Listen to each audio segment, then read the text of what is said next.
Pemirsa, Google baru saja merilis laporan terbaru Google terkait perubahan perilaku konsumen, termasuk konsumen Indonesia berdasarkan data dari Google Search Trend, Google Destination Insights, dan laporan Economy Southeast Asia 2022. Laporan di tahun 2022 ini memberikan gambaran terhadap hal yang mempengaruhi pertimbangan konsumen untuk membeli sebuah produk.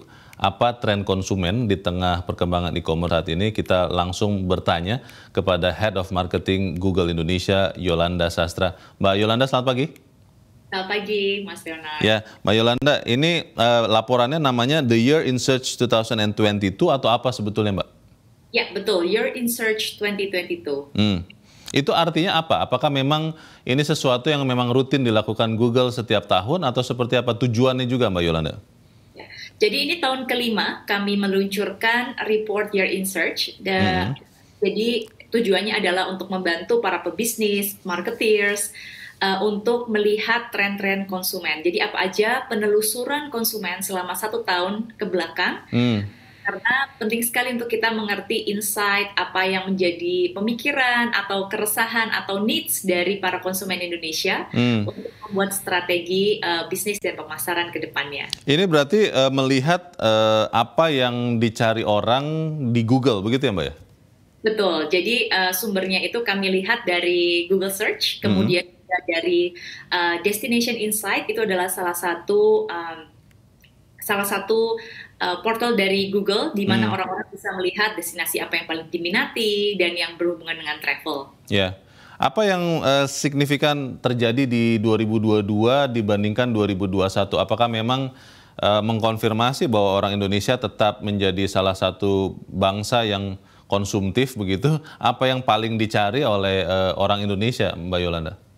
Oke, di dalam report ini ada 3 makro tren ya. Jadi kita melihat perubahan perilaku masyarakat dan kemudian juga ada 6 industri di Indonesia. Nah, saya pengen highlight 2 hal yang berubah di tahun ini. Jadi yang pertama adalah dengan semakin meningkatnya mobilitas karena sekarang pembatasan tuh semakin minim ya, makin banyak orang-orang tuh mencari dan menelusuri hal-hal yang berhubungan dengan travel, kayak misalnya contoh alat-alat elektronik yang berhubungan dengan yang portable, misalnya kayak setrika uap portable itu naik sekitar 30%, mesin cuci portable yang naik sekitar 70%, dan juga barang-barang yang berhubungan dengan traveling dan berhubungan care, misalnya kayak lip balm itu naik sekitar 130%, dan juga travel pack yang naik 70%. Tren yang kedua itu mungkin karena kenaikan harga ya, jadi masyarakat Indonesia itu sekarang semakin savvy atau semakin pengen tahu produk-produk apa yang terbaik buat mereka, bukan hanya harga, bukan hanya cari apa harga yang lebih murah, tapi juga value for money. Jadi mereka mencari misalnya kayak dibandingkan dengan, nah itu juga salah satu yang kenaikannya tinggi. Iya. Itu apakah artinya bisa saya katakan konsumen Indonesia makin cermat, makin pintar untuk membeli atau apapun dengan uangnya, Mbak? Betul, ya. Jadi masyarakat Indonesia sekarang semakin cermat dan semakin pengen tahu apa yang berkualitas untuk diri.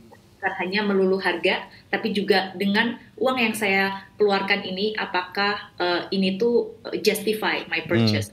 Ya, Tadi Mbak Yolanda katakan 3 ya, soal mobility atau mobilitas yang meningkat, kemudian juga melihat value for price begitu. Yang ketiganya apa, Mbak?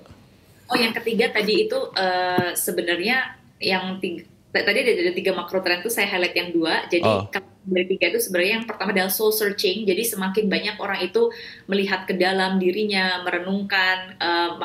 Oleh karena itu banyak sekali ya keyword seperti healing itu naik. Kemudian juga ya yang kedua itu kemudian juga belajar kayak pembelajaran hybrid itu juga naik. Kemudian yang kedua itu finding joy seperti traveling tadi seperti yang saya sebutkan. Yang ketiga itu value seeking.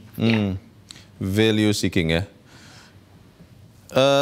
Mbak Yolanda tadi katakan juga ada sekian kelompok industri mungkin ya yang dicari ya. Dan kalau saya baca laporannya ini Mbak Yolanda ada teknologi, media and entertainment, beauty and personal care, ada transport, ada food and beverages, travel dan finance. Dari sekian ini yang paling dicari orang Indonesia tahun lalu itu apa, Mbak? Sebenarnya pencarian di 6 industri itu rata-rata cukup tinggi, tapi saya mau highlight dua hal di sini, yaitu tentang keuangan dan juga transportasi. Untuk keuangan, jadi ini mungkin berhubungan dengan makro trend yang tadi saya sebutkan, yaitu slow searching, karena baru melewati krisis, orang-orang Indonesia tuh melihat apakah pilihan-pilihan hidupnya selama ini sudah tepat selain healing ya. Salah satunya adalah keuangan, sehingga banyak sekali pencarian yang naik di dalam bidang keuangan, misalnya seperti investasi, kemudian juga perencanaan budget seperti itu, anggaran itu juga naik cukup tinggi. Kemudian kebebasan finansial itu naik sekitar 50%. Ya, jadi orang-orang Indonesia semakin melek keuangan dan mereka pengen investasi, bebas finansial, kemudian memulai bisnis ya. Oleh karena itu perencanaan anggaran juga naik pencariannya. Yang kedua, untuk transportasi, salah satu tren yang sangat naik itu adalah kendaraan listrik. Kalau tahun lalu itu hanya mobil listrik yang naik, tapi tahun ini itu kendaraan listrik. Jadi seperti sepeda listrik, kemudian juga motor listrik, itu juga pencariannya semakin naik. Ya, sepeda motor listrik itu naiknya sampai 110% dibandingkan tahun sebelumnya. Oke. Itu di finance, transportation, di bidang-bidang yang lain, Mbak, ada tren yang terbaca juga oleh Google? Tren lain yang terbaca oleh Google itu misalnya kayak di food and beverage. Jadi kalau itu orang Indonesia itu semakin curious ya, bukan hanya dengan makanan dalam negeri, tapi juga makanan luar negeri. Salah satu yang trending tahun ini itu adalah makanan India. Saya pun surprise dengan kenaikan yang cukup signifikan di pencarian makanan India ini. Nah, kemudian untuk personal care itu mirip dengan tahun lalu. Jadi orang Indonesia itu semakin cerdik dan cermat. Bukan hanya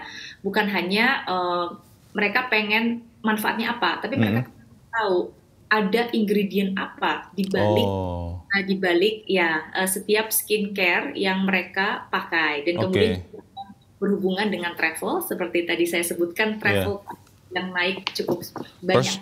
Personal care yang paling banyak masih tetap skincare? Apa karena tadi barusan Mbak Yolanda katakan, masih tetap itu?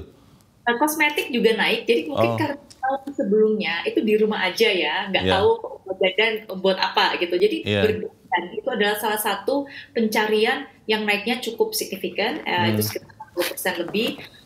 Jadi mulai kita lihat bukan hanya skincare, tapi juga kosmetik dan berdandan. Oke. Ada satu kategori yang saya ada special interest juga, karena kan kami bergerak di media ya, Mbak Yolanda, media and entertainment. Apa tren yang terbaca di situ? Karena kalau kita ingat di masa pandemi kan banyak sekali hiburan online ya, streaming itu meningkat pesat, tapi belakangan konon katanya turun sekali subscriber atau penggunanya. Tren di media and entertainment ini apa, Mbak Yolanda? Ya, kalau kita lihat tren media dan entertainment, sebetulnya pencarian untuk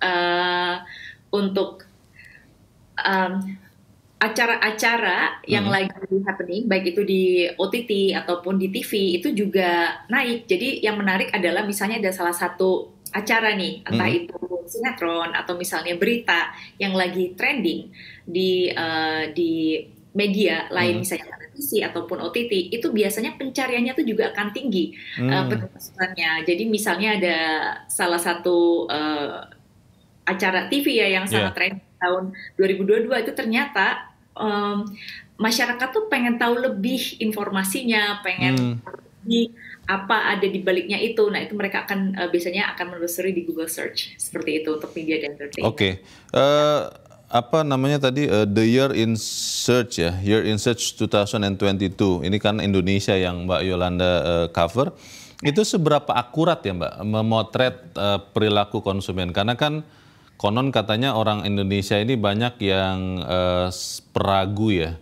Kalau kata anak muda sekarang ambi begitu, ambigu atau ambivalen. Dia mencari segala sesuatu tentang laki-laki, tapi ternyata nanti ketika membeli, yang dibeli untuk perempuan, misalnya begitu Mbak. Itu seberapa akurat memotret tindakan aktivitas ekonomi pembelian setelah dia mencari? Oke.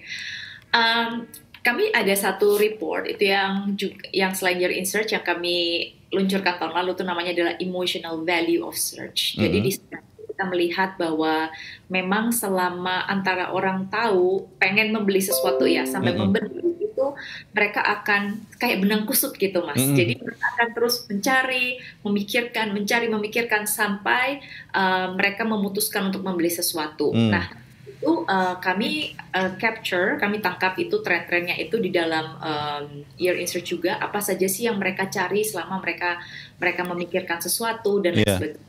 Nah, dan salah satu yang menarik contohnya ya itu sekarang karena juga ada pembatasan gerak sekarang sudah minim ya, kebanyakan orang-orang back to normal. Kita melihat bahwa pencarian untuk toko terdekat, jadi offline store ya, toko fisik ya, toko fisik benar, toko elektronik terdekat itu naik 30% dibandingkan tahun sebelumnya. Jadi kita melihat baik mereka membelinya itu di online ataupun mereka di toko fisik, itu mereka selalu mencari dan mencari atau penelusuran itu adalah salah satu cara untuk konsumen, membantu konsumen untuk menentukan the best purchase decision. Mbak Yolanda, di tahun lalu atau mungkin berarti itu 2021 ke 2022 disebut-sebut karena memang pandemi masih cukup tinggi prevalensinya, banyak orang yang akhirnya memutuskan untuk bepergian. Saya ambil contoh bepergian, itu last minute, menit-menit terakhir. Sehingga kemudian kalau bicara tren travel, penerbangan atau hotel, itu susah untuk dilihat katakanlah sebulan sebelum akhirnya tindakan itu terjadi. Di tahun 2022, apakah tren last minute itu masih terbaca juga di laporan Google ini? Atau masyarakat Indonesia yang menggunakan Google Search untuk travel contohnya itu sudah lebih berani, sudah lebih tidak lagi khawatir dengan COVID ini. Bagaimana, Mbak? Oke. Kalau kita lihat dari report Year in Search yang tahun ini, kita melihat bahwa masyarakat lebih confident ya, lebih berani untuk membuat keputusan untuk travel yang luar negeri. Jadi penerbangan luar negeri itu satu yang kenaikannya sangat besar. Sudah lebih berani lebih jauh begitu berarti ya, karena luar negeri ya? Jauh, betul. Sekitar 10% lebih. Tapi dan juga pencarian yang mereka cari itu misalnya kayak pembatalan atau misalnya kayak asuransi. Karena mereka tahu bahwa kalau siapa tahu amit-amit kena COVID, sebelum pergi. Jadi mereka pengen punya that assurance bahwa mereka bisa batalin, ada asuransi dan lain sebagainya. Nah, untuk lebih lengkapnya sebenarnya bisa dilihat di Destination Insights. Jadi buat teman-teman atau rekan-rekan yang bergerak dalam pariwisata itu bisa pergi ke Google Destination Insights. Di sana ada banyak insights tentang travel dan juga kita tahu destinasi apa yang paling diminati. Mbak Yolanda tadi menarik karena kalau tidak salah Mbak Yolanda sudah sempat katakan soal keingintahuan masyarakat juga meningkat. Pencarian learning itu meningkat. Tapi saya ingin spesifik ke soal financial literacy ya. Karena di tahun-tahun lalu saat pandemi itu kan banyak sekali orang yang invest, banyak orang yang investasi saham, juga tidak sedikit yang kemudian cryptocurrency, Bitcoin, dan banyak juga yang akhirnya dalam tanda petik atau memang nyata ya terjebak. Karena memang kurang banyak tahu, langsung masuk investasi dan akhirnya nyungsep begitu ya, merugi besar. Nah, apakah itu keingintahuan pembelajaran untuk literasi keuangan ini meningkat, bisa terlihat atau tidak di laporan ini, atau memang masih tetap sama saja, hanya mau cari untung, malas untuk mempelajari bagaimana bisa untung, Mbak Yolanda? Ya, kalau kami lihat dari tren Year in Search Report, terutama yang keuangan ya, kita melihat bahwa memang masyarakat Indonesia ini semakin pengen tahu dan pengen belajar lebih lagi, bukan hanya mencari apa yang paling untung, tapi mereka tahu. Kayak misalnya contohnya kenaikan apa itu inflasi, itu naik lebih dari 50%. Ya, jadi semakin mereka tuh pengen tahu kenapa ini terjadi, dan bukan hanya ya udah harga naik, tapi mereka pengen tahu apa itu inflasi, mengapa harga naik sekitar 120%, dan kemudian juga ada kenaikan yang cukup tinggi untuk misalnya investasi, belajar investasi misalnya, pembayaran hybrid itu juga naik cukup signifikan. Baik, ini tentunya sangat berguna ya untuk para pelaku bisnis untuk bisa menyesuaikan jenis produk atau jasa yang diproduksi dijualnya, strategi menjualnya, mendekati konsumen seperti apa dan bisa dilihat lebih jauh. Untuk saat ini terima kasih Mbak Yolanda Sastra, Head of Marketing Google Indonesia, sudah mencerahkan kami pagi ini. Selamat pagi, Mbak Yolanda. Pagi.